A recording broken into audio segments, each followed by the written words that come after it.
దుర్గముతో బాధలతో కోపంలుగా ఉన్నారు కోట్లాడినట్లు యేసయ్యా.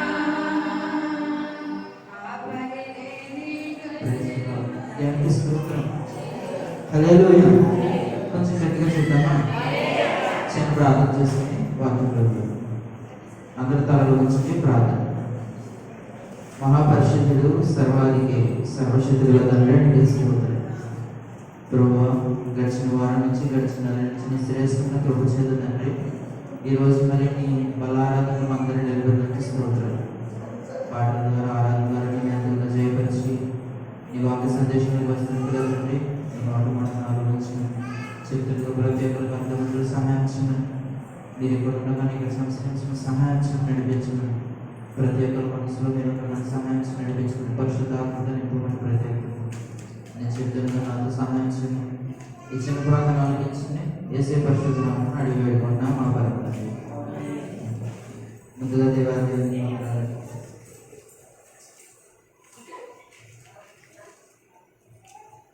ముందుగా దేవాదేవుని వందనాలు. ఈ సమయం పాస్టర్ గారికి కూడా అందరికీ వందనాలండి. అందరూ బాగున్నారు కదా?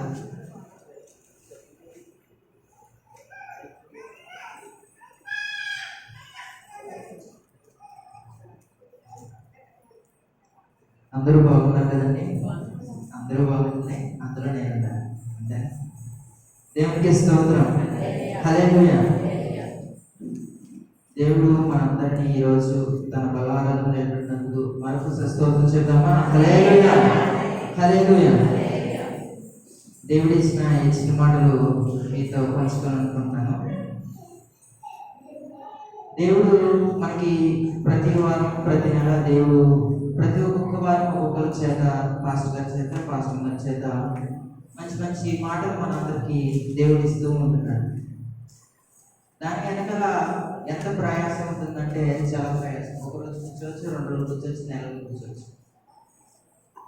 దాన్ని ప్రిపేర్ చేసి దేవుని ఎదురు పెట్టి ఈరోజు దాని లేదా కొన్ని వారాలని మీ దగ్గర పెడుతూ ఉంటారు. కానీ వాళ్ళు ఎంత తయారు చేసినా మనం కూర్చొని వినేసి జాగ్రత్తగా ఇంటికి వెళ్ళిపోతాం. అంతేనండి అనే కొంచెం సంపడతారు. ఎంత చెప్పినా సరే, ఎంత ప్రిపేర్ అయినా సరే, ఎంతగానో దేవుడు మనకి వాక్యం మనకి మన హృదయం వరకు మన చేతుల వరకు పాస్టర్ గారు చెప్తారు కదా, అట్టుకుంటూ ఒలిచి దాన్ని తెరిచి దాన్ని ఓపెన్ చేసి తినిపిస్తారు. అలా తినిపించినా సరే మన హృదయం ఎలా ఉంటుందండి? మన హృదయము అక్కడితో వదిలేస్తున్నాం. ఆ వాక్యాన్ని మనం తిప్పలేదు అని అర్థం. కానీ ఈరోజు మీతో వాక్యాన్ని పంచుకోవాలనుకుంటున్నాను. మనందరము ముందుగా చిన్న మాటలు చెప్పి నేను వాక్యాలకు వెళ్తాను. ఇక్కడ పిల్లలు ఉన్నారు, పెద్దవాళ్ళు ఉన్నారు, నాకన్నా పెద్దవాళ్ళు ఉన్నారు, నా తండ్రి గారు ఉన్నారు, పాస్టర్ గారు ఉన్నారు. అంటే ఇప్పుడు ఎలిజబెత్ హతసా ఉన్నారు. తమనే కీర్తన కబల్ పిల్లలు. అక్క మీ పిల్లలకి మీరు ఎలా మాట్లాడాలో చెప్తారు కదా, ఎలా ఉండాలో చెప్తారు కదా. నేను చిన్నప్పటి నుంచి ఒక విత్తనాన్ని ఎలాగైతే వేసి ఒక మొక్కని నాటినట్టు విత్తనం వేసి దాన్ని ఎదిగి ఒక పెద్దగా అయ్యే వరకు దాన్ని కర్ర కట్టి గాలి వేసినా ఏం వేసి మంచిగా కట్టి అది వంగకుండా రొప్పలన్నింటినీ కట్టి తయారు చేస్తారు. అలాగా మీ పిల్లలు కూడా చిన్నప్పటి నుంచి బయట ఎలా ఉండాలి, మాట్లాడే విధానంలో ఎలా ఉండాలి, ఎలా మాట్లాడాలి, ఎదుటి వాళ్ళకి నచ్చే విధంగా మాట్లాడాలా, తిట్టే విధంగా మాట్లాడాలా, కొట్టే విధంగా మాట్లాడాలా, ఇలాగ అన్నీ నేర్పుతారు కదా. ఇక్కడ గణేష్ ఉన్నారు, ఇలేష్ ఉన్నారు, పిల్లలు ఉన్నారు, పెద్దవాళ్ళు ఉన్నారు. మీ పెద్దవాళ్ళు, మీ తండ్రులు, మీ తల్లులు కూడా యాక్టివ్ చేస్తారు. ఎలాగా అనేది నేర్పుతారు కదండి మాట్లాడేది. మనం మాట్లాడే మాటలు ఎలా ఉండాలండి? ఒక ఆమె, నేను పేరు అవసరం లేదు కానీ ఒక చోటకి వెళ్ళాను. ఒక షాప్కి వెళ్ళినప్పుడు మార్నింగ్ అండి, చాలా ఉదయాన్నే షాప్కి వెళ్ళాను. షాప్కి వెళ్తే వెంటనే ఏం మాట్లాడుతున్నారంటే ఒక కొన్ని మాటలు అవి అవసరం లేని మాటలు ఉదయాన్నే మాట్లాడుకుంటారు. ఆ మాటలు ఎలా ఉన్నాయంటే ఒకరు తిట్టేలా మాట్లాడుతున్నారు, ఒకరు కూర్చోబెట్టేలా మాట్లాడుతున్నారు. పైగా ఇద్దరు సంభాషిస్తున్నారండి. మాటలు ఉదయాన్నే మాట్లాడుకుంటారు. మళ్ళీ అలా చర్చికి వెళ్ళేవాళ్ళు, మంచిగా ప్రార్థన చేసేవాళ్ళు, మంచిగా పాటలు పాడేవాళ్ళు, దేవుని ఎత్తేవాళ్ళు. ఆ మాటలు, ఆ చెడు మాటలు ఇక్కడ వాళ్ళు ఎవరు కాదులేండి. నేను బయట నేను చూసాను. వాళ్ళు అంతే వెళ్తారు. వాళ్ళు ఎప్పుడు నేను తప్పుపరచట్లేదు. అంటే వాళ్ళు ఎలా మాట్లాడతారంటే ఎంతో చెడుగా మాట్లాడతారు. మనం మాట్లాడే మాటలు ఎలా ఉండాలండి? ఒకరికి నచ్చేలా ఉండాలి, మరొకటి దేవుడికి నచ్చేలా ఉండాలి. అంతే కదండి. మనం ఏదైనా మాట్లాడుతున్నామంటే ఇప్పుడు పొద్దున్న లేస్తే కొంతమంది చెడు మాటలతోనే, బూతులతోనే మొదలెడతారండి. నేను ఇప్పుడు కాలేజ్కి వెళ్తాను, సపోజ్ రేపొద్దు నేను కాలేజ్కి వెళ్తున్నాను. వాళ్ళు వెళ్ళగానే మాటలు ఏమొస్తాయి తెలుసు? మా ఫ్రెండ్స్ గురించి చెడు మాటలు తప్ప ఇంకేమీ రావాలి.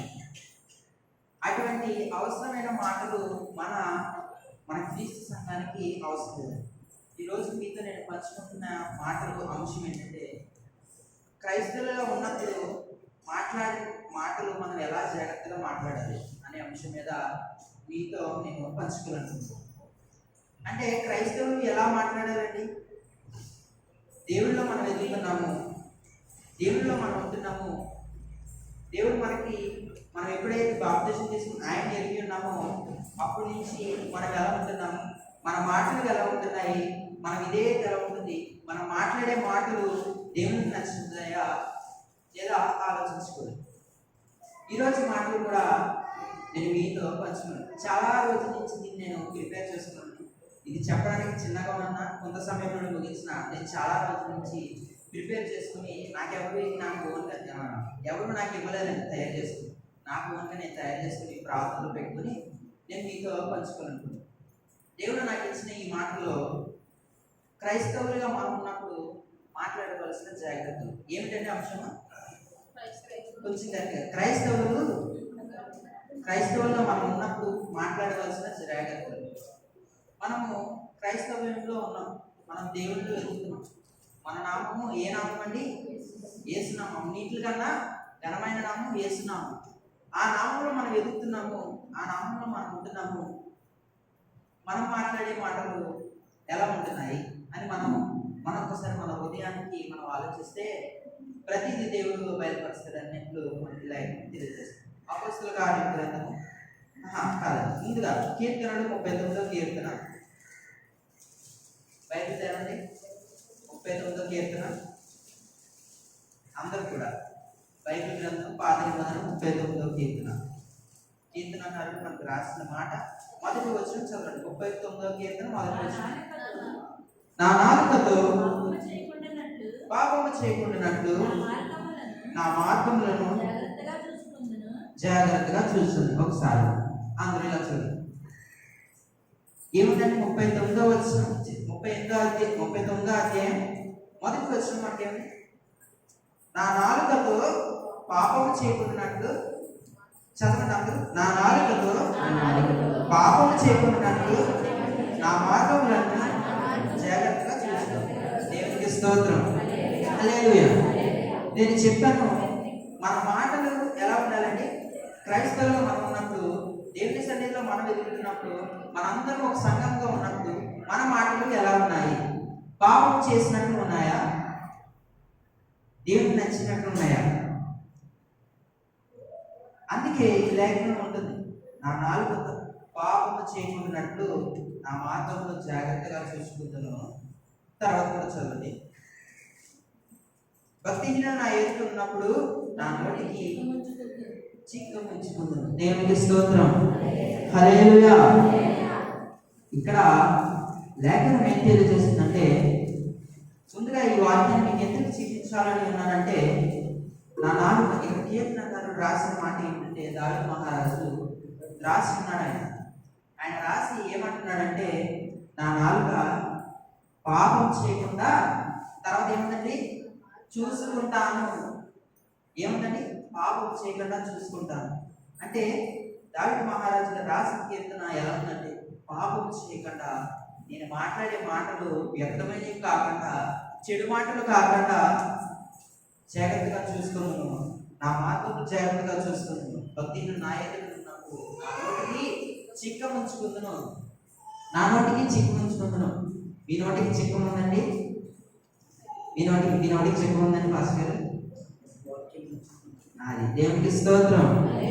మన నోటికి కూడా చిక్కం ఉండాలండి. ఏ చిక్కము? ఏ చిక్కమండి? వాక్యం అనే చిక్కం ఉన్నప్పుడు దావీదు మహారాజు గారు రాసిన లేఖనము మన హృదయంలో కూడా మన జీవితంలో కూడా ఫలిస్తుందండి. దేవునికి స్తోత్రం. హల్లెలూయా. ఈ మాట నేను ఎందుకు చదివిన్నానంటే, ముందుగా మనం మాట్లాడాల్సిన జాగ్రత్తల్లో మనం చూసుకుంటాము. కొన్ని వచనాలు మీకు చూపిస్తాను, కానీ ఈ వచనము మనం చూపించుకున్న లేఖనాలన్నింటిలో మనకి ఒకటి కనెక్ట్ అవుతూ ఉంటుందండి. ఈ వచనం మనం ఏ వచనం చూస్తున్నా, ఈ వచనం చూస్తుంటే నా హృదయం అలా ఉందా, నా నాలుక అలా ఉందా, నా నోటి మాట అలా ఉందా, నా పరిస్థితి అలా ఉందా, నా నోటికి చిక్కం వేస్తున్నానా అని ప్రతి ఒక్కరు ఆలోచించు. నాతో సహా అందరితో ప్రతి ఒక్కరు ఆలోచించాల్సిందిగా కోరుకుంటుంది. అలాగే యోహాను గారు రాసిన సువార్త మరొకటి చదువుకొని మనం ముందుకు వెళ్దాం. యోహాను గారు రాసిన సువార్త 13వ అధ్యాయం. ఈరోజు బల్లారాజు కాబట్టి కొంచెం త్వరగా మాట్లాడుతూ వెళ్తాను. యోహాను గారు రాసిన సువార్త 13వ అధ్యాయం 35వ వచనం. 35వ వచనం. మీరు ఒకని ఎడల ఒకని ప్రేమ గలవారనే ఎడల దీన్ని బట్టి మీరు నా శిష్యులని అనుకుంటున్నారని తెలుస్తుంది. దేవునికి స్తోత్రం. హల్లెలూయా. ఈ వచనం కూడా ఏమన్నారంటే, యేసుప్రభువు ఒకని ఎడల ప్రేమ గలవారే దీన్ని బట్టి మీరు నా శిష్యులని అనుకుంటున్నారు. ప్రేమ గలవారే. మన మాటలు ఎలా ఉండాలండి? ప్రేమ ఉండాలి. మన నాలుగుతో మాట్లాడే మాట ప్రేమ ఉండాలి. మన నోటికి అనే వాక్యం ఉన్న చిక్కంతో మనం ఎలా మాట్లాడాలి?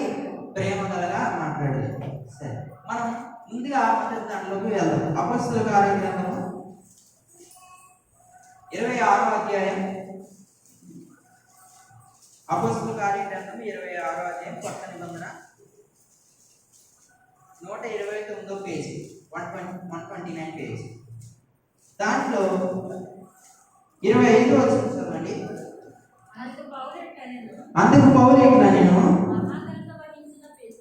మహాఘనత వహించి పేస్తూ నేను వెర్రివాడను కాను గాని సత్యమును స్వబుద్ధి గల మాటలనే చెప్పుచున్నాను. దేవునికి స్తోత్రం. హల్లెలూయా. కొంచెం యాక్టివ్ ఉండండి. నేను చెప్పేదానికైనా కొంచెం యాక్టివ్ ఉంటే నేను ముందుకు వెళ్ళిపోతూ ఉంటాను. దేవునికి స్తోత్రం. హల్లెలూయా. హుషారుగా ఉంటే చెప్పాలనిపించేవాడికి ఇంకా చెప్పాలనిపిస్తుంది. దేవునికి స్తోత్రం. హల్లెలూయా. అందరు తీసారు కదా 26వ అధ్యాయం అపొస్తలుల కార్యగ్రంథము 25వ వచనం. మరొకసారి చదవండి. అందుకు పౌలు ఇట్లా, నేను మహాఘనత వహించిన పేస్తూ నేను వెర్రివాడు కాను గాని సత్యమును స్వబుద్ధి గల మాటలనే చెప్పుచున్నాను. ఇక్కడ మనకి ఒక అధిపతి కనబడుతున్నాడు. అతని పేరు మహాఘనత. ఏం చేశాడంటే, అతని పేరు ఏంటంటే పేస్తు అనే ఒక అధిపతి ఉన్నాడు. ఆయన అక్కడ ఉన్న ఈ అధ్యాయంలో మనం చూసుకుంటే మొదటి వచనం నుంచి 2వ వచనం పౌలు గారు అగ్రిప్ప అనే కైసర్ రాజుతో మాట్లాడినట్టుంటది. మళ్ళీ ఇక్కడ 2వ వచనం నుంచి 3వ వచనం ఇవన్నీ పౌలు గారు అగ్రిప్ప రాజుతో మాట్లాడుతుంటది. తర్వాత బంధించడం జరుగుతుంది. అలాగా తర్వాత కొన్ని మాటలు మాట్లాడుతున్నప్పుడు అక్కడ ఏం మాట్లాడుతున్నారంటే, పౌలు గారు కొన్ని విషయాలు మాట్లాడినప్పుడు పేస్తు అనే అతను అధిపతి ఏమంటున్నాడంటే, అందుకు పౌలు ఇట్లా, మహాఘనత వహించిన పేస్తు నేను వెర్రివాడుగా.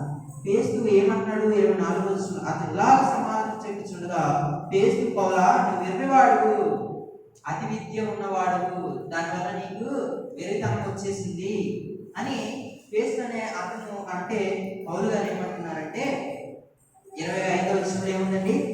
నేను వెర్రివాడు కాదు కానీ సత్యమును స్వబుద్ధి గల మాటలు చెప్పుచున్నాను. ఇక్కడ పౌలు గారు ఏం మాట్లాడుతున్నారండి? పౌలు గారు ఎటువంటి మాటలు మాట్లాడుతున్నారు? సత్యమును స్వబుద్ధి గల మాటలు మాట్లాడుతున్నారు. ఈయన ఏం మాట్లాడాడండి? ఆయన నాలుగుతో ఏం మాట్లాడాడు? సత్యమును స్వబుద్ధి గల మాటలు మాట్లాడుతున్నారు. అంటే పౌలు గారు ఆ పేరుతో ఉన్న ఆయనతో ఏమంటున్నాడంటే, నేను వెతివాడిని కాదు, నేను పిచ్చివాడిని కాదు, నేను తింగరవాడిని కాదు, నేను మాట్లాడే మాటలు సత్యమైనవి అని మాట్లాడుతున్నాడు. సత్యమైన మాటలు మనం మాట్లాడాలంటే మన జీవితంలో, ఇప్పుడు నా జీవితంలో కానీ మీ జీవితంలో కానీ ఒకరి విషయంలో కానీ మరొకరి విషయం కానీ మనం మాట్లాడే మాటలు సత్యంగా ఉండాలంటే ఎలా ఉండాలి? సత్యంగా ఉండాలి. మనం ఏదైనా చెప్తున్నామంటే నిజంగా ఉండాలి. ఇప్పుడు గణేష్ మన నెలకు డబ్బులు ఎంత ఖర్చు పెట్టి నిజం చెప్పంటే ఆ డాడీ తెలియగానే ఎంత ఖర్చు పెట్టానంటే నిజం చెప్పాడంటే దాన్ని ఏమవుతుందండి? సత్యం అవుతుంది. ఎలిజబెత్ మీ డాడీ తెలియగానే నువ్వు చాక్లెట్లు ఎన్ని తిన్నావు అని నమ్మకం తిన్నాను నేను నెలలో అంటే ఏం చెప్పింది అక్కడ? నిజం చెప్పింది. ఇది అడగలేదు అలా చూడగా దేవునికి స్తోత్రం. హల్లెలూయా. అంటే సత్యం మాట్లాడాలంటండి, సత్యం మాట్లాడాలి. పౌలు గారు మాట్లాడుతున్నారు సత్యం గల మాటలు. అంటే మన మాటలు ఎలా ఉండాలి? సత్యం గల ఉండాలి. ఇప్పుడు గణేష్ ఎలీషా నిజం చెప్పారంటే అదేమైపోయింది? అబద్ధం అయిపోయినాయా? సత్యం మాటలు అయిపోయినాయి. అంటే పౌలు గారు కూడా అక్కడ ఆయన ఏమంటున్నాడంటే సత్యం గల మాటలు నేను మాట్లాడుతున్నాను అని అన్నాడు. ఇప్పుడు గణేష్ నేను ఏదో మాట్లాడుతున్నాను అంటే వాగా అని డాడీ అన్నాడు. డాడీ పెచ్చోడుగా డాడీ నిజమే నిజమే చెప్తున్నాను, నేను అక్కడ పెట్టాను డాడీ సరుకు అని అంటే నిజమే చెప్తున్నట్టు అప్పుడు ఖచ్చితంగా మాట్లాడుతున్నాడు. అలాగా పౌలు గారు ఏమైతే మాట్లాడుతున్నారో సత్యం అనే మాట మనం కూడా సత్యంగా మాట్లాడాలి, నిజంగా మాట్లాడాలి. మరొకటి స్వబుద్ధి గల మాటలు మాట్లాడాలంటే స్వబుద్ధి అంటే దేవునికి స్తోత్రం. హల్లెలూయా. ఇక్కడ పౌలు గారు మాట్లాడుతున్నారు. ఏం మాట్లాడుతున్నారు? ఇప్పుడు ఎలా మాట్లాడారు ఆయన? మనం చదువుకున్నాం కదా, ఎలా మాట్లాడారండి? సత్యమును స్వబుద్ధి గల మాటలు. కానీ అతని పేరుతోనే అధిపతి పౌలు గారిని ఎలా లెక్క చేశాడు? వెర్రివాడును, నువ్వు పిచ్చవాడివి, నువ్వు తింగరవాడివి అని లెక్కేశాడు ఆయన. అంతే కదండి. ఆయన లెక్కేస్తే పౌలు గారు అంటారు, నువ్వు అలా అనుకుంటున్నావేమో, నేను అలా కాదు, నేను మాట్లాడే మాటలు సత్యమైన మాటలు అని చెప్తున్నాడు. మరొక వచనం మాట్లాడు, మరొక దాంట్లో కదా 1 కొరింథీయులకు రాసిన పత్రిక 2 మాటలు కాదు. 1 కొరింథీయులకు రాసిన పత్రిక 1వ అధ్యాయం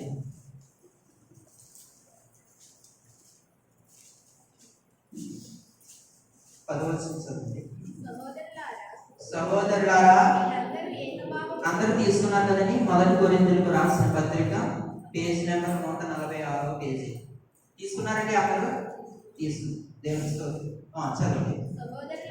సహోదరులారా, మీరందరూ ఏకభావంతో మాట్లాడవలనని మీలో కక్షలు లేక ఏక మనసుతోను ఏక తాత్పర్యంతోను మీరు సన్నిధులై ఉండవలనని మన ప్రభువైన యేసుక్రీస్తు పేరట మిమ్మల్ని వేడుకొనిచున్నాను. Praise the Lord. హల్లెలూయా. ఇక్కడ మన కొరింథీయులకు రాసిన పత్రికలో ఏముందండి? 1వ అధ్యాయం 10వ వచనంలో సహోదరులారా, మీరందరూ ఏకభావంతో మాట్లాడవాలని. అంటే పౌలు గారు ఈ కొరింథీ సంఘానికి చెప్తున్న మాటలు ఏమిటంటే, వాళ్ళు ఎలా మాట్లాడాలంటే, సహోదరులారా, నా తల్లిలారా, నా తండ్రులారా, తమ్ముళ్ళారా, అన్నలారా, అక్కలారా, మీరు ఎలా ఉండాలి? ఏకభావంతో మాట్లాడాలి, ఏకభావంతో మాట్లాడాలి. మీరు కక్షలు లేక ఏక మనసుతో ఏక తాత్పర్యంతో మీరు సన్నిధులై ఉండి మన ప్రభువైన యేసుక్రీస్తు పేరట మిమ్మల్ని వేడుకొనిచున్నాను. ఆయన మనల్ని ఏం చేస్తున్నాడండి? వేడుకొనిచుంటున్నాడండి. దేనికి వేడుకుంటున్నాడు ఆయన? దేనికి వేడుకుంటున్నాడు ఆయన? ఏకభావంతో మాట్లాడాలని ఆయన కోరుకుంటాడు. ఏకభావంతో మనందరం ఒక రౌండ్ వేసి కూర్చుంటే ఒక మాట మీద మాట్లాడాలి. అంటే ఇప్పుడు సపోజ్ మొన్న సంవత్సరము ఆ వెనకాల ఉన్న చైర్ తీసుకోవడానికి అలా కింద కూర్చొని మాట్లాడుతున్నారు. ఏకభావం. ఆ మాట్లాడుకున్నప్పుడు ఒకరు ఏమన్నారంటే విజయవాడ వెళ్దామన్నారు, ఒకరు కూర్చుని చైర్స్ తీసుకోవడానికి, మరొకరు అన్నారు దేవానికి వెళ్దాం అన్నారు, మరొకరు గుడి వెళ్దాం అన్నారు, తామని గుడి అన్నాడు, కొంతమంది విజయవాడ అన్నారు. అలాగా అన్నప్పుడు చివరికి ఏమైంది? ఏకభావంతో కూడిన మాటలతో తామని మాట తెలిసింది. ఎక్కడికండి? తాడేపల్లిగూడెం. అంటే వాళ్ళు ఏం చేశారు? ఏకభావం, ఒకే మాట మీద మాట్లాడారు. అలాగా మరొకటి ఏంటంటే మనం ఇంకొకసారి మళ్ళీ రౌండ్ వేసాం, మళ్ళీ రౌండ్గా కూర్చున్నాం. మన మాటలు వదిలేండి, రౌండ్ అవసరం. మనం పొద్దున్నే లెక్కనే మన మాటలు ఎలా ఉంటాయండి? నలుగురు, ముగ్గురు, ఐదుగురు కలుస్తాం, అది ఏకభావం అవుతుంది. ఆ మాటలు ఎలా ఉంటాయండి? పొద్దున్న లేకనే ఆవిడ నన్ను ఎలా ఉంది, పొద్దున్నే 5 గంటలు మొదలెట్టేసి తిట్టడం, 5 గంటలకి అవి ఏకభావం మాటలు, ఏకభావం మాటలు అయ్యి, అంతే కదండి. అంటే అటువంటి మాటలు మాట్లాడకూడదు. మనం క్రైస్తవులు ఎలా ఉండాలండి? అటువంటి మాటలు మాట్లాడకూడదు. నా నాలుక పాపము చేయకున్నట్లు జాగ్రత్తగా చూసుకునేది మాటలు. నాలుగు పాపం చేయకున్నట్లు ఆయన చూసుకుంటాడు దావీదు మహారాజు. అంటే మనం ఈ మాటలు కూడా ఉదయాన్నే దగ్గర మొదలెట్టేస్తామా? చెప్పాను కదండి ముందు, ఒక ఆవిడ ఇద్దరు కూర్చొని మాట్లాడుతున్నారు. ఒక ఆవిడ గురించి పొద్దున్నే మొదలెట్టేసిందంటే, ఆవిడ ఉదయాన్నే మొదలెట్టేసిందంట. ఆమె తిట్టుకున్నారు, ఏం తిట్టుకోవడం. అంటే ఈ మాటకు మనకి అవసరం లేదు, అంతే కదండి. మనం ఏం మాట్లాడుకోవాలి? క్రైస్తవులు ఉన్నప్పుడు ఏకభావంతో మాట్లాడుకోవాలి, మంచి విషయాలు మాట్లాడుకోవాలి, దేవుని గురించి మాట్లాడుకోవాలి, ప్రేమతో మాట్లాడుకోవాలి, కక్షలు లేకుండా మాట్లాడుకోవాలి, అంతే కదండి. ఈ వచ్చిన కక్షలు లేకుండా ఏకతాత్పర్యంతో మాట్లాడుకోవాలి, ఏకంతో మాట్లాడుకోవాలని మనకి లేఖనం కనబడుతుంది. తర్వాత 2 కొరింథీయులకు రాసిన పత్రిక 6వ అధ్యాయం 11వ వచనం చదవండి. అందరూ తీసుకున్నారు? 11వ వచనం చదవండి. ఓ కొరింథీయులారా, అరమర లేకుండా మీతో మాట్లాడుచున్నాను, మా హృదయము విశాలపరచబడి ఉన్నది. దేవునికి స్తోత్రం. హల్లెలూయా. అదిగో యాక్టివ్ ఉండమని చెప్పాను. హల్లెలూయా. అలా ఉంటే మీకు వినాలనిపిస్తుంది, చెప్పాలనుకున్నా దేవుడికి కూడా నచ్చుతుంది. మీరు యాక్టివ్ ఉన్నారనుకో దేవుడు ఇంకా వాడుకుంటాడు. దేవునికి స్తోత్రం. హల్లెలూయా. తీశారు కదండి. 2 కొరింథీయులకు 6వ అధ్యాయం 11వ వచనంలో, ఓ కొరింథీయులారా, అరమర లేకుండా మీతో మాట్లాడుతున్నాను. అంటే అరమరకు లేకుండా అంటే ఉన్నది ఉన్నట్లు మాట్లాడాలి, కపటం లేకుండా మాట్లాడడం, ఏది దాచుకోకుండా మాట్లాడడం, అంతే కదా. అరమరకు లేకుండా మాట్లాడడం అంటే, ఇప్పుడు అరమరకు లేకుండా మాట్లాడడం అంటే సతీష్ నువ్వు స్కూల్కి వెళ్తావు కదా, నిజం చెప్పు, నీకు ఎలా అనిపిస్తుందా లేదా అని అడిగితే ఇప్పుడు ఏం చెప్పాలి? తను ఆలోచన పాయింట్ క్వశ్చన్ మార్క్ అడిగాను అంటే, ఇప్పుడు అరమరకు లేకుండా చెప్తాడా, అబద్ధం చెప్తాడా? అంటే ఏం చెప్తా సతీష్? వెళ్ళాలనిపిస్తుందా, వెళ్ళాలనిపించదా? వెళ్ళాలనిపిస్తుంది. అంటే అది అరమరకు లేకుండా మాట్లాడు, నిజం మాట్లాడు, కరెక్ట్ గా మాట్లాడు, ఏ కపటం లేకుండా, ఏ నిష్కపటం లేకుండా కరెక్ట్ గా మాట్లాడి కరెక్ట్ గా వెళ్ళడం. అది కొరింథీయులకు సంఘానికి చెప్తున్న మాట.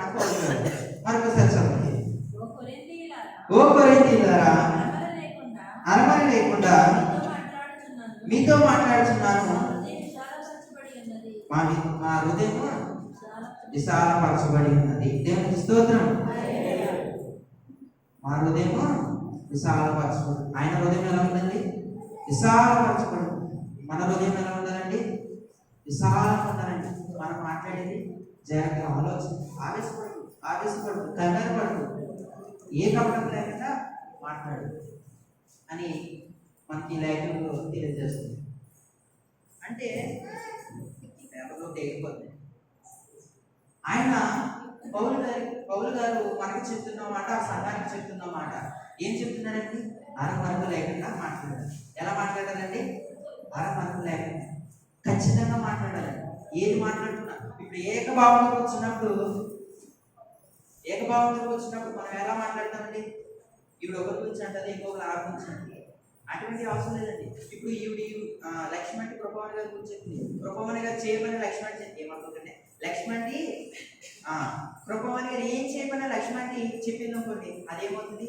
అబద్ధం అవుతుంది. కానీ ప్రభావన్ గారు నాకు ఇది అన్నదే అని ఖచ్చితంగా మీతో చెప్పింది అనుకోండి, అది ఏమవుతుంది? అరమరకు లేకుండా మాట్లాడడం దాన్నే అంటారు. అంటే అరమరకు లేకుండా మాట్లాడడం. మనం క్రైస్తవులుగా ఉన్నప్పుడు మన మాటలు కూడా ఎలా ఉండాలి? అరమరకు లేకుండా మాట్లాడాలి. పాస్టర్ గారితో మాట్లాడిన అరమరకు లేకుండా మాట్లాడాలి. దేవుడితో మాట్లాడినప్పుడు అరమరకు లేకుండా, దేవుడు అడిగిన జవాబులు మనం కూడా అరమరకు లేకుండా నిజం కరెక్ట్గా మాట్లాడాలని మనకి ఈ లేఖనం కనబడుతుంది. ఇదే కొరింథీయులకు 2 కొరింథీయులకు 12వ అధ్యాయం. ఇదే 2 కొరింథీయులకు 12వ అధ్యాయం. ఇదే 2 కొరింథీయులకు రాసిన పత్రిక 12వ అధ్యాయం 14వ వచనం చదవండి. ఇదిగో ఈ మూడవసారి మీ వద్దకు వచ్చుటకు సిద్ధముగా ఉన్నాను. వచ్చినప్పుడు మీకు భారముగా నుండను, మీ సొత్తులు కాదు, మిమ్మునే కోరుచున్నాను. పిల్లలు తల్లిదండ్రులు కాదు, తల్లిదండ్రులే పిల్లల కొరకు ఆస్తి కూర్చు తగ్గింది కదా. దేవునికి స్తోత్రం. హల్లెలూయా. అంటే ఈ వచనంలో చదివితే నాకు అర్థమైంది ఏంటంటే, అది మీదనే పంచుకున్నాను. అంటే పౌలు గారు మరొకసారి 3వసారి వస్తున్నారంటండి.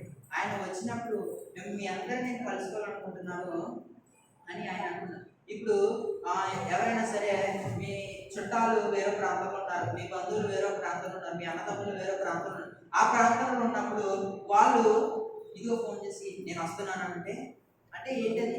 కలవడం. అలాగా పౌలు గారు కలుస్తున్నారు. మిమ్మల్ని కలవడానికి వస్తున్నాను, 3వసారి మీ అందరికి వచ్చినప్పుడు సిద్ధంగా ఉన్నాను, వచ్చినప్పుడు మీ భారం ఉండను, మీ సొత్తును ఆశించను అని ఆయన సొత్తును అంటే వాళ్ళకున్న ఏమైతే ఆస్తి కానీ వాటి గురించి నేను ఆశించను అని వస్తుంది. అంటే ఆయన దేని కోసం వస్తున్నాడంటే క్షేమం గురించి. ఆయన క్షేమం గురించి 3వసారి దేనికి వస్తున్నాడంటే ఆయన మన క్షేమం గురించి, మన బాధల గురించి అని ఆయన లేఖనం అక్కడ తెలియజేస్తుంది మనకి కొరింథీయులు. అంటే మనం కూడా ఈ వచనం ద్వారా మనం ఏం నేర్చుకోవాలంటే క్షేమం గురించి సంభాషించాలి. దేవునికి స్తోత్రం. నాకు 4 తెలిసిందండి. అంటే మన క్షేమం అభివృద్ధి గురించి సంభాషించాలండి ఒకరితో. మనం ఎలా ఉండాలి? క్రైస్తవ పిల్లలుగా మనం ఎలా ఉండాలి? క్షేమం గురించి. పౌలు గారు నేను 3వసారి మీ అద్దె ఉన్నాను, మీది మీ సొత్తు, మిమ్మల్ని ఏమీ ఆశించట్లేదు, మీరు ఎలా ఉన్నారు, మీరు జాగ్రత్తగా ఉన్నారా అని ఆశించాలి. ఇప్పుడు ప్రభావని గారు ఆంటీ గారిని ఇప్పుడు నేను అడుగుతున్నాను, ఆంటీ గారు మీకు క్షేమంగా ఉందా? అంతా బాగానే ఉందా? మీకు ఏమైనా ఆరోగ్యం బాగాలేదా? మీకు ఏమైనా ఇబ్బంది ఉందా? మీకు ఏమైనా పరిస్థితి ఉందా? అది ఏమవుతుందండి? క్షేమం అభివృద్ధి. క్షేమం గురించి అడగడం, కష్టాల్లో అడగడం, ఇబ్బందులలో అడగడం, అది ఏమవుతుందండి? క్రైస్తవులో ఉన్న లక్షణం అండి. మాట్లాడాలండి, దాని గురించి మాట్లాడాలి. ఏయో మాట్లాడడం కాదు, అవసరమైనవి కాదు, అవసరమైనవి మాట్లాడాలి. అవసరం లేదండి మనం మాట్లాడే మాటలు. ఇప్పుడు ప్రభావన్ గారు మంగళవారం ఆపరేషన్ చేసుకుంటారు. అమ్మ జాగ్రత్తగా బాధపడితే, కంగారు పడితే, టెన్షన్ ఏం పడితే దేవుడు సహాయం చేస్తారు అని మాటలు మాట్లాడాలండి. అంటే అవి ఏమైనాయండి? క్షేమ మాటలు, ఒకరిని ఆదరించే మాటలు, ఇబ్బంది పెట్టే మాటలు కాదండి అవి. అంతే కదండి. ఒకళ్ళు ఇబ్బందులు ఉన్నప్పుడు మరొకరు వెళ్ళి వాళ్ళున్న సమస్యల్లో ఆదుకోవాలండి. దేవునికి స్తోత్రం. హల్లెలూయా. ఇప్పుడు పాస్టర్ గారికి బాగాలేదు, మన కిందటి 2 సంవత్సరాలు మీరు అందరూ వచ్చి పాస్టర్ గారికి ఎలా ఉందండి, బాగుంది కదా, పరిస్థితి ఎలా ఉంది, ఆరోగ్యం, కంగారు, అది ఏమైందండి? క్షేమం గురించి, కష్టంలో ఉన్న గురించి అడగడం. దేవునికి స్తోత్రం. మనం కూడా క్రైస్తవులు ఉన్నప్పుడు అవసరమైన మాటలు కాదు, ఏకబాబుతో కూర్చున్న మాటలు కూడా ఎలా మాట్లాడాలండి? క్షేమం గురించి మాట్లాడేది. 10 మంది కూర్చున్నప్పుడు ఎలా మాట్లాడాలండి? నీకు బాగానే ఉంటుందా, నీ పరిస్థితులు బాగానే ఉంటాయా, ఏనా అమ్ముందా, దేవుడు తీస్తాడు. అది మన మాటలు. దేవునికి స్తోత్రం. హల్లెలూయా. ఇది మనం మాట్లాడే మాటలండి. ఇప్పుడు అంతా మాట్లాడము మరొక వచనం చూసుకుని ఇంకొచ్చి ముందుకు వెళ్దాం. దేవునికి స్తోత్రం. రోమీయులకు రాసిన పత్రిక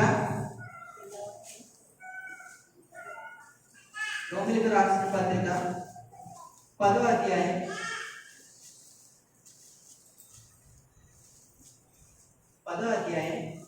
17వ వచనం చదవండి. కాగా వినుట వలన విశ్వాసం కలుగును, వినుట క్రీస్తుని గురించి మాటలు కలుగును. దేవునికి స్తోత్రం. ఇప్పుడు అన్ని మాటలు మాట్లాడుతున్నాం. సత్యము ఇలా వింటాం అందరం. సత్యం గురించి మాట్లాడుతున్నాం, స్వగతి గురించి మాట్లాడుతున్నాం, ఏకభావంతో మాట్లాడుకుంటాం, ఏకభావంతో ఎలా ఉండాలో మాట్లాడుకున్నాం, కపటం లేకుండా మాట్లాడుకున్నాం, అరమరక లేకుండా మాట్లాడుకున్నాం. ఇవన్నీ మాటలు మాట్లాడాము. దేవుని గురించి మాట్లాడాము. మనం దేవుని గురించి మాట్లాడామండి. ఈ అన్ని మాటల్లో కూడా ఏముండాలండి? కాగా వినుట వలన క్రీస్తు కలుగును, విశ్వాసం కలుగును, వినుట క్రీస్తు మాటలు కలుగును. అంటే మన మాటలు ఎలా ఉండాలండి? విశ్వాసంతో మనం మాట్లాడినప్పుడు ఆటోమేటిక్గా ఇప్పుడు నేను ప్రభువాని గారిని అడిగిన, ఆంటీ గారు దేవుడు సహాయం చేస్తే కంగారు పడకండి అని అడిగాను లేదా? నరసమ్మ కంగారు పడుతూ దేవుడు సహాయం చేస్తే విన్నయ్యా ఇలాగ అందరినీ అడిగాను లేదా? అది అప్పుడు కలిగినప్పుడు మనం ఏమంటారు? ఇప్పుడు పాస్టర్ గారు మీరు ఒక అవసరత చెప్తారు. మీరు ఒక అవసరత చెప్పి పాస్టర్ గారు నాకు ఇలాగా బాగాలేదండి, లేదా కొంచెం నాకు బయట నేను డబ్బులు తీసుకున్నానండి, ఆ డబ్బులు వాళ్ళకి తిరిగి ఇవ్వాలి, కానీ నాకు తప్పదు ఎలా ఇవ్వాలి తెలియదు. అప్పుడు పాస్టర్ గారు ఏమంటారు? అమ్మ బాధపడుతూ ప్రార్థన చేస్తారు, దేవుడు సహాయం చేస్తారు. అంటే అక్కడ ఎవరిని మెన్షన్ చేశారండి? ఆయన దేవుడిని మెన్షన్ చేస్తారు. మన మాటలు కూడా ఎలా ఉన్నది? ఇన్ని మాటలు మాట్లాడుతున్నాం. ఏమైతే సత్యం గురించి మాట్లాడుతున్నామో, ఏమైతే మాట్లాడుతున్నామో వాటన్నింటిలో కూడా దేవుడిని మనం మెన్షన్ చేసుకుంటూ విశ్వాసంతో మాట్లాడుకుంటే దేవుడి మాటలన్నింటినీ తగిన ఫలం కూడా మనకి ఇస్తారు. అంటే ఇప్పుడు నేను మీకు 5 సంగతులు చూపించాను. ఈ 5 సంగతుల్లో ఏమైనా తిట్టే మాటలు ఉన్నాయా? ఎలా వినాలి అందరూ? ఎవరు మనసు ప్రక్కగా ఈ 5 సంగతులు చూపించాను. ఎవరినైనా తిట్టే మాటలు ఏమైనా ఉన్నాయా? దీంట్లో ఎవరినైనా కొట్టే మాటలు ఉన్నాయా? దీంట్లో ఉన్న మాటలు, దీంట్లో ఉన్న దైవజనులు, బైబిల్ ఉన్న దైవజనులు మిమ్మల్ని అయినా తిట్టారా? లేదు. మంచి మాటలు అంటే ఇవి అన్ని మనం క్రైస్తవులుగా మాట్లాడుకోవాల్సినవి మాటలు. ఇప్పుడు మాట్లాడకూడని ఏం మాట్లాడుతున్నారు? దేవునికి స్తోత్రం. హల్లెలూయా. కీర్తనల గ్రంథము కీర్తన ఒక 5-10 నిమిషాలు నేను చేస్తానండి, ఎందుకంటే సమయం చాలా ఇంకా 5-10 నిమిషాలు. అంటే ఈ మాటలు చెప్పకపోతే అక్కడికి ఎన్ని ఉండదు వాక్యం. 28వ కీర్తన 28వ కీర్తన అందరు తీసారండి. 28వ కీర్తన 3వ వచనం చదవండి. ఆ వర్షం అలాగే వస్తుంది, ఎవరు పట్టించుకోకండి, దాన్ని చూడకండి, దేవుని మాట్లాడండి. Okay right. దేవునికి స్తోత్రం. హల్లెలూయా. చదవండి. భక్తిహీనులను పాపము చేయవారిని నీవు లాగివేయనట్లు నన్ను లాగివేయకు. వారి దుష్టాలోచన హృదయంలో ఉంచుకొని తమ పొరుగు వారితో సమాధానంగా మాట్లాడుదురు. హల్లెలూయా. హల్లెలూయా. ఒకసారి హల్లెలూయా అంటానంటే మీ మనసు పక్కకి వెళ్ళిపోతుంది. దాని గురించి నేను అన్నాను ప్రతిసారి. స్తోత్రం. హల్లెలూయా. ఓకే. 28వ కీర్తన 3వ వచనంలో భక్తిహీనుల పాపం చేయవని నీవు అలా లాగివేయనట్లు నన్ను లాగివేయకు. వారి దుష్టాలోచనలో హృదయం ఉంచుకొని తమ పొరుగు వారితో సమాధానంగా మాట్లాడుతుంది. అంటే ఈ వచనం ప్రకారం దావీదు మహారాజు రాసిన లేఖనం ఏంటంటే భక్తిహీనులు పాపం చేయదు. అంటే మనం ఇక్కడ మాట్లాడే మాటలు ఎలా ఉంటాయంటండి? ఎలా ఉంటాయి? వారి దుష్టాలోచన మాటలు నుంచుకొని బయటకు ఎలా మాట్లాడతారండి? సమాధానంగా. అజ్జి బాబు, ఆ సమాధానానికి పేరు పెట్టవలసిన లేదండి. సమాధానానికి సమాధానం. ఎలా మాట్లాడు? అస్సలు మొత్తం లోపల ఒక కోపం వచ్చేసుకుని, ఒక ఏమంటారు, ద్వేషం వచ్చేసుకొని, ఇంకా ఏమన్నా కక్ష ఉంచేసుకొని వాటిలన్నింటినీ మనసులో ఉంచేసుకుని అయ్యో బయటకు వచ్చేసి ఫాస్ట్ గారండి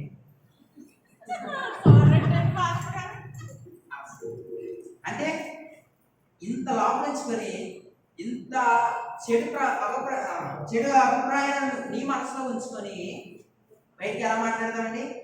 సమాధానంగా మాట్లాడతాం. సమాధానంగా దేనికండి? దేనికి సమాధానం మాట్లాడాలి? దేనికి సమాధానంగా మాట్లాడాలి? ఒకరు బాగు చేద్దాం సమాధానం మాట్లాడదు. అటువంటి మనకు అవసరం లేదు. మనం మాట్లాడాల్సింది ఎలా మాట్లాడాలి? ఎలా మాట్లాడాలి? మనం స్వబుద్ధి గల మాటలు తెలివిగా మాట్లాడాలి. ఒకవేళ మనకి మాటలు రావట్లేదు అనుకో, మీరు ఏం చేయాలి తెలుసా? మోసం చేసి ప్రార్థన చేస్తే ఏడిచేస్తారు. అంతే దేవునికి స్తోత్రం. హల్లెలూయా. ఏం చేయాలండి? మీకు మాటలు రావట్లేదు అనుకో, వదిలేండి, ప్రార్థన చేయండి. నేను ఇన్ని మాటలు మాట్లాడుతుంటే నాయ కాదండి, దేవుడు ఇచ్చిన మాటలు. నేను ఎంత భయపడేవాడిని, నేను పాట పాడడానికి భయపడేవాడు, కానీ దేవుడు ఈరోజు నిలబెట్టాడండి. దేవునికి స్తోత్రం. అంటే మనం కూడా మాట్లాడాలి. Okay, right. దుష్టాలోచన హృదయం ఉంచుకొని ఎలా ఉంటామండి? సమాధానంగా మాట్లాడతారు. ఇక్కడ అందరూ సమాధానంగా మాట్లాడుతున్నారా? దుష్ట ఆలోచనలు ఉంచుకొని, మంచి ఆలోచనలు కాకుండా చెడు అభిప్రాయాలను ఉంచుకొని మనసులో మాట్లాడుతున్నారా? బయటికి ఒకరిని తిట్టుకొని, ఒకరిని చీ కొట్టి మనసులో బయటకు వాళ్ళ ఎదురుగా సమాధానంగా మాట్లాడితే అటువంటి కట్ చేయండి. దేవుడు చెప్తున్నా లేకపోతే అటువంటివి ఉంచుకోవడం వల్ల మనకి నష్టం, మనకి ఇబ్బందులు, మన పరిస్థితులు ఎదురవుతాయి. తర్వాత పాస్ గారండి దేవుడు ఏం చేయలేదు అంటే, దేవుడు చేసే ముందు నువ్వేం చేస్తున్నావు మరి? అంతే కదా. మరొక క్వశ్చన్ చూద్దాం. ఎఫెసీయులకు రాసిన పత్రిక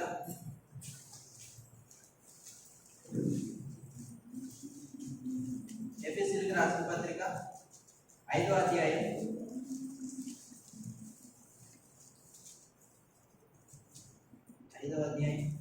4వ వచనం చదవండి.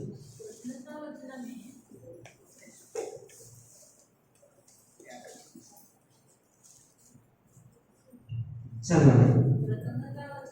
కృతజ్ఞత వచనమే మీరు ఉచ్చరింపవలెను గాని మీరు గూతులైనను పోకిరి మాటలైనను సరసూక్తులైనను ఉచ్చరింపకూడదు. ఇవి మీకు తగవు. ఏవి తగవు? ఏ మాటలు తగవు? పిల్లలు ఇటు ఏవి తగవు? చూసారా బైబిల్? బూతులైనను పోకిరి మాటలైనను మీ దగ్గర నేను విన్నాను ఆ మాటలు. మీరు కూడా మిమ్మల్ని తిట్టలేదు. మీరు కూడా ఎలా ఉండాలి తెలుసా? జాగ్రత్తగా మాట్లాడు. దేవుడు అది చూస్తాడు. దేవుడు చూసే వరకు మనం ఉన్నామనుకో, దేవుడు ఖచ్చితంగా దెబ్బేస్తాడు. ఒక ఆయన చెవులో వాక్యం జరుగుతుంది, చెవులో పాటు దూది పెట్టుకుని పెట్టుంటే దేవుడు దెబ్బేసాడండి. అలాగా మనం వేయించుకోకూడదు. అంటే మన మాటలు ఎలా ఉండాలండి?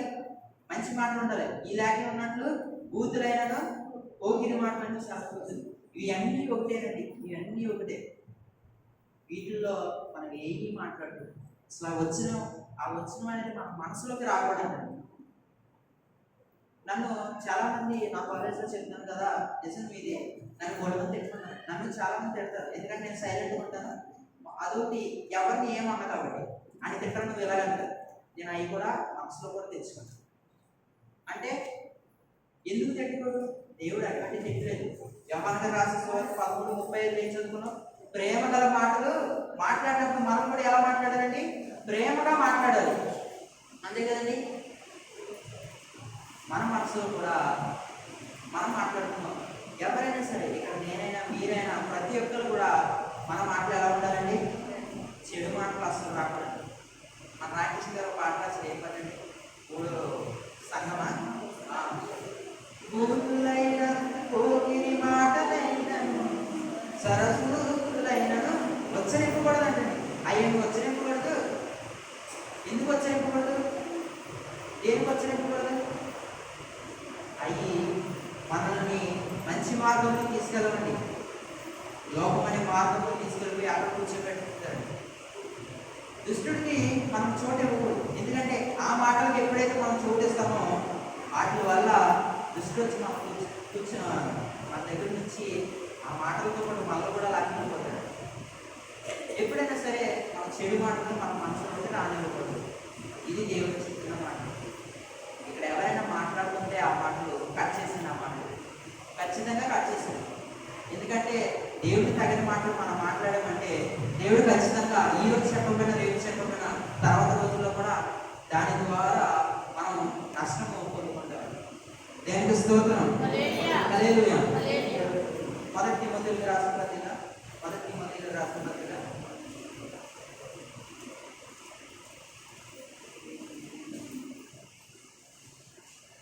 6వ అధ్యాయం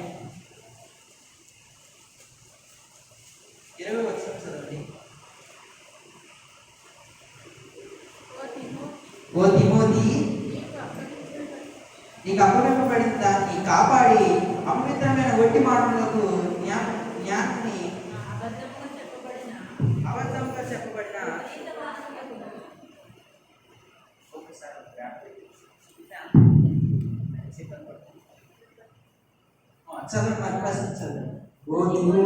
ఓ తిమోతి, నీకు అప్పగింపబడిన దాన్ని కాపాడి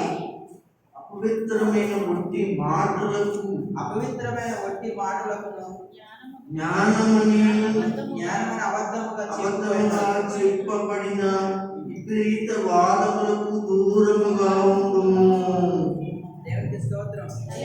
హల్లెలూయా. ఇది పేపర్ చదివేసిన గాలికి ఎగిరిపోతుంది, కట్ట చదివేది కట్టని అయిపోతుంది. హల్లెలూయా. అంటే ఓ తిమోతి, నీకు అప్పగింపబడిన దాన్ని కాపాడి నీ అపవిత్రమైన మాటలు అక్కడికి కట్ చేయి. ఒకవేళ తిమోతి గారు పౌలు గారు ఏమంటుందంటే, తిమోతి నీవు ఎవరితో కూర్చున్నా, ఎవరి దగ్గర అయితే ఉన్నా, నువ్వు చెడు అంటే మంచి మాటలు కాకుండా చెడు మాటలు మాట్లాడే వాళ్ళ దగ్గర కూర్చున్నా, నీవు ఆ మాటలకి దగ్గర కాదు, అవి అపవిత్రమైన మాటలు, ఒట్టి మాటలు. ఇప్పుడు ఈ కూతులైనా కోకిరి మాటలైనాను ఇవన్నీ ఏంటి అపవిత్రమైన మాటలే కదండి. ఇవన్నీ అపవిత్రమైన మాటలు. ఈ మాటల వల్ల కలుగు ప్రయోజనం ఏమైనా ఉందా? కొన్ని కోట్లైనా ఇస్తారా? కొంత బంగారమైనా ఇస్తారా? అంతే కదండి. ఈ మాటల వల్ల ఏమైనా మనకు కలుగుతుందా? అందుకే ఏమంటారు, అపవిత్రమైన మాటలు మానేయాలి. ఈ లేఖనం మనకు కనబడిందంటే మాట్లాడమని కాదు. ఈ లేఖనం మనకు కనబడిందంటే మాట్లాడమనండి కాదు కదనే. అంటే మన మాటలు చెడ్డగా ఉన్నాయా మంచిగా ఉన్నాయా చూసుకోవాలి. దేవునికి స్తోత్రం. హల్లెలూయా. అంటే ఇప్పుడు ఎందుకు చెప్తానంటే మిమ్మల్ని ఎవరి మీద పగలేదండి, నాకు అందరూ మంచి వాళ్ళే, అందరూ ఓకే. అంటే ఎందుకు చెప్తానంటే మీరు మాట్లాడతాను కాదు. ఈ మాటలు మనం మాట్లాడకూడదు కాబట్టి దేవుడు మనకు చెప్తున్న మాటలు మనం పంచుకోవాలండి. ఇప్పుడు మనందరూ ఏకభావంతో కూర్చున్నాం కదా, మనందరూ ఏకభావంతో కూర్చున్నామండి. మీరు ఎస్ఆర్మో నాకు ఏదో చెప్తే నేను ముందుకు వెళ్తా. ఏకభావంతో కూర్చున్నామా? ఈ ఏకభావంతో కూర్చున్నప్పుడు మన హృదయం ఎలా ఉండాలండి? విశాలంగా ఉండాలి. ఈ హృదయ విశాలంలో బయట దుష్ట ఆలోచనతో కూర్చుంటామా?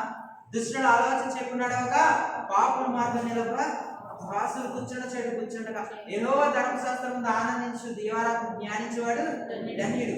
ఆ ధన్యుడిగా మనం ఉండాలంటే దుష్టులు కూర్చున్నా సరే ఆ మాటలు ఎలా ఉండాలండి? వదిలేయాలి. గాలి వదిలినట్టు వదిలేయాలి. గాలి మాటలు ఇవన్నీ అని అంటారు. ఈ గాలి మాటలన్నీ మనం అక్కడికి వదిలేసి, ఎందుకంటే అవన్నీ అపవిత్రమైన మాటలు, అవన్నీ అపవిత్రమైన. మన హృదయం విశాలంగా ఉంచుకోవాలి. మన హృదయం ఏ నిష్కపటం లేకుండా, ఏ అలవాటు లేకుండా ఉంచుకుంటే మన హృదయం ఎలా ఉంటుంది? అప్పుడు విశాలంగా. నువ్వు చెడ్డగా తిట్టావనుకో, నాకేమనిపిస్తుంది అని మంచిగా అనిపిస్తుంది. అంటే వాడు ఏమైనా అన్నా సరే మన హృదయంకి ఎక్కదండి.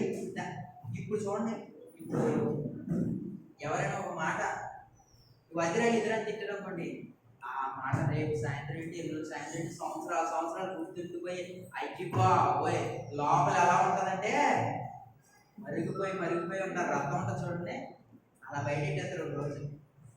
అటువంటి మాటలు, వడ్డీ మాటలు కట్టి పెట్టేదండి. 2వ తిమోతికి రాసిన పత్రిక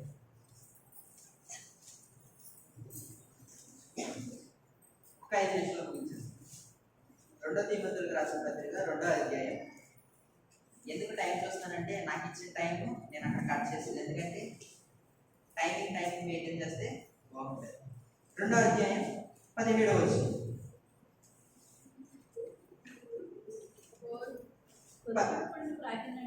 కొరుకు పుండు ప్రాకినట్లు వారి మాటలు ప్రాకును. దేవునికి స్తోత్రం. హల్లెలూయా. ఎలా ప్రాకుతాయండి? కొరుకు పుండు. ఏం పుండు అది? జామ పండ. అదొక కొరుకు పుండు. ఆ పుండు ఎప్పుడైతే ప్రాకిందో సంఘం నాశనం అయిపోతుందండి. ఫస్ట్ ఏమైపోతుందండి? క్రైస్తవులుగా బాగున్నాం కాబట్టి సంఘం నాశనం అయిపోతుంది మొదటిగా. రెండోది, అదే పుండు మన ఇంట్లో కూడా వచ్చిందంటే ఇంట్లో గొడవలు స్టార్ట్ అవుతాయి. అసలు అదే పుండు మన కుటుంబంలోకి వచ్చిందంటే ఇంకా చూడండి, నువ్వు నా కులం కాదు, ఇది నువ్వు నా కులం కాదు, ఇద్దరు ఒక కులమైనా నువ్వెవడవే నేను ఎవడు అనే మాటలు వచ్చేస్తాయండి ఈ కొడుకు పుండు ద్వారా. అంటే ఈ కొడుకు పుండులో ఏ మాటలు ఉంటాయండి? కొడుకు పుండులో ఏ మాటలు ఉంటాయి? మాట చెప్పండి. అపవిత్రమైన మాటలు ఏమంటే? అపవిత్రమైన మాట అన్ని చెప్పాల్సి. ఏమంటే? గట్టిగా చెప్పాలి, గట్టిగా. అపవిత్రమైన మాటలు. ఈ కొరుకు పుట్టులో అపవిత్రమైన మాటలు ఉన్నప్పుడు ఏమైపోతుందండి? మన జీవితం నాశనం అయిపోతుంది. ఖచ్చితంగా ఆ మాటలు మన హృదయానికి రానివ్వకూడదు. దేవునికి స్తోత్రం. ఎప్పుడైతే మన హృదయానికి సాతాను ప్లేస్ ఇచ్చామో ఆ ప్లేస్లో కూర్చుని పోయి మన హృదయంని కొరుకు పుండుగా తయారు చేస్తాడండి. ఎప్పుడైతే చోటిస్తామో ఆ పుండు పెద్దదై ఉండి ఒక్కసారే బయట పెట్టేస్తుందండి. ఇప్పుడు చూడండి, ఒక క్యాన్సర్ వచ్చిందంటే ముందుగా తెలుస్తుందా? ముందుగా ఎవరికి తెలియదండి, ఎవరు కనిపెట్టారు. మంచి యాక్టివ్గా ఉంటాడు. అప్పటికప్పుడు ఒక్కసారి కూలిపోగానే హాస్పిటల్ తీసుకెళ్ళి స్కానింగ్ మొత్తం తీసుకెళ్ళి ఇతను క్యాన్సర్ ఏమైపోయింది? అప్పుడు జీవితం నాశనం అయిపోయిందంటే ఒక బాధ, వేదన, అంతే కదండి. అలాగా కొరుకు పుండుని మన హృదయంలోకి రానే ఉంటుంది. ఇది దేవుడు చెప్తున్న మాట. దేవునికి స్తోత్రం. హల్లెలూయా. చివరిగా మనం ఒక్క విషయం చూసుకుని మనం ముగించుకున్నాం. 2వ దశలోనికి రాసిన పత్రిక 3వ అధ్యాయం 14వ వచనం. ఈ పత్రిక మూలముగా మేము చెప్పిన మాటకు ఎవడైనాను లోబడిన యెడల అతని కట్టిపెట్టి అతడు సిగ్గుపడి నిమిత్తము అతనితో. చివరిగా ఒక్కసారి గట్టిగా స్తోత్రం చేద్దామా? హల్లెలూయా, హల్లెలూయా.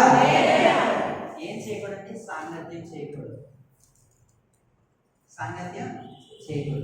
ఇప్పుడు గణేష్ని ఎలిషాని వాళ్ళిద్దరిని విడిపో అని అంటే వాళ్ళిద్దరూ మంచి ఫ్రెండ్స్గా కలుస్తున్నారు. అది సాంగత్యం. ఆ సాంగత్యాన్ని విడిపో అంటే ఎలా ఉంటుందండి? ఇప్పుడు వాళ్ళిద్దరు నేను ఎందుకంటే అన్నయ్య కాబట్టి వాళ్ళని ఏమంటారు? తిట్టుకోరు. హృదయం ఎలా ఉంచుకుంటారండి? విశాలంగా ఉంచుకుంటారు. ఇప్పుడు ఎలిషా గణేష్ తిట్టాడు. గణేష్ తిట్టినప్పుడు గణేష్ ఏంటి ఎంత చెట్టుగా మాట్లాడుతున్నాడు, ఏంటి ఎంత దరిద్రంగా మాట్లాడుతున్నాడు, వీడితో అసలు ఉండకూడని కట్ చేస్తావు లేదా? నీ ఫ్రెండ్స్ నిన్ను కొట్టి తిట్టినప్పుడు నువ్వేం చేస్తావు? ఏం చేస్తారు? దూరం అయిపోతావు. అలాగా మన జీవితంలో కానీ మన క్రైస్తవులుగా ఉన్నప్పుడు మన ఎదురుగా ఎవరైతే చెడు మాటలే వీటికే బానిస అయిపోయి వీటికే ఉన్నప్పుడు వీటి దగ్గరే ఉన్నప్పుడు వీటితోనే సమాగం చేసే వాళ్ళతో సాంగత్యం చేయకూడదని ఈ వచనం చెప్తుంది మనకు. లేక ఈ పత్రిక మూలంగా నేను చెప్పు మాటకు ఎవడైనా లోబడినట్లు అతను కనిపెట్టి అతని సిగ్గుపడి నిమిత్తం అతనితో సాంగత్యం. అతను కనిపెట్టాలంటే ఏం కనిపెట్టాలి? చెప్పాలి. చివరికి వచ్చేసాం. కనిపెట్టాలి. ఏం కనిపెట్టాలి? అపవిత్రమైన మాటలు మాట్లాడే వాళ్ళని కనిపెట్టి వాళ్ళతో మెల్లమెల్లగా కట్ చేయాలి. సహవాసం కట్ చేయాల్సిన లేదు. మాటలు అనేది కట్ చేసే తర్వాత రోజున వాళ్ళు వచ్చి వీడు ఎందుకు నాతో మాట్లాడలేదు, ఇతను ఎందుకు నాతో మాట్లాడలేదు, ఇవి ఎందుకు నాతో మాట్లాడలేదు అని ఆలోచించినప్పుడు అవును కదా, నేను వాళ్ళతో మాట్లాడినప్పుడు 24 గంటలు ఏం మాట్లాడుతాను? అపవిత్రమైన మాటలు మాట్లాడుతాను, చెడు మాటలు మాట్లాడుతాను. అందుకే నాకు రేపు నుంచి వచ్చి ఇలా ఏమనుకోతే అలాగా మనం ఉన్నప్పుడు వాళ్ళు ఆటోమేటిక్గా తిరిగి మన దగ్గరికి వస్తారండి.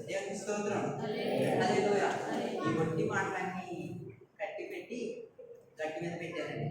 గట్టి మీద పెట్టారనుకోండి, గట్టి మీద పెట్టేస్తే అలా ఉండిపోతే మన హృదయం ఉందనుకో సాతాను మళ్ళీ ఎత్తుకుపోతాడు. దేవునికి స్తోత్రం. హల్లెలూయా. మనం మొదటిగా చూసుకున్న మాటలు ఒక్కసారి వచ్చారు. కీర్తనల గ్రంథము 39వ కీర్తన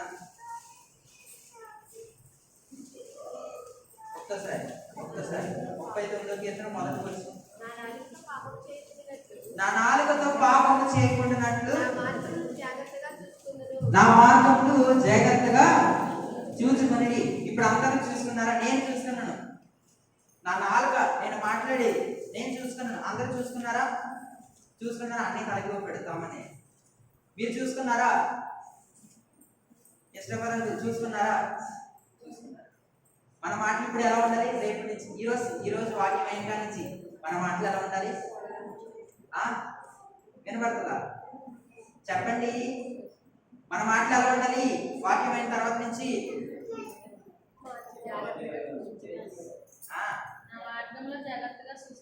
జాగ్రత్తగా చూసుకునండి. దేవునికి స్తోత్రం. ఇంకొకరు వాక్యం అనేది చిక్కమంటారు. ఈ మాటలన్నిటినీ ఎప్పుడైతే నీళ్ళు పట్టినప్పుడు చిక్కం పెడతామో మంచి నీళ్ళు వస్తాయి, ఆ చెడంతా పోతుంది. మన నోటికి ఎప్పుడైతే చిక్కం పెడతామో మన నోటికి ఏమొస్తాయి? వినిపించి ఏమొస్తాయి? మంచి వస్తాయి. వాక్యం అనే చిక్కం మన నోటికి ఎప్పుడైతే ఉందో ఆ చిక్కాన్ని తీయడానికి అపవాదం వచ్చినా సరే అది ఓపెన్ అవ్వదు. దేవునికి స్తోత్రం. హల్లెలూయా. మనం ఏం చేయాలి? మరొకసారి అడుగుతున్నాను. నోటికి చిక్కు ఉంచుకొని యోహాను గారు రాసిన పత్రిక 13వ అధ్యాయం 35వ వచనం.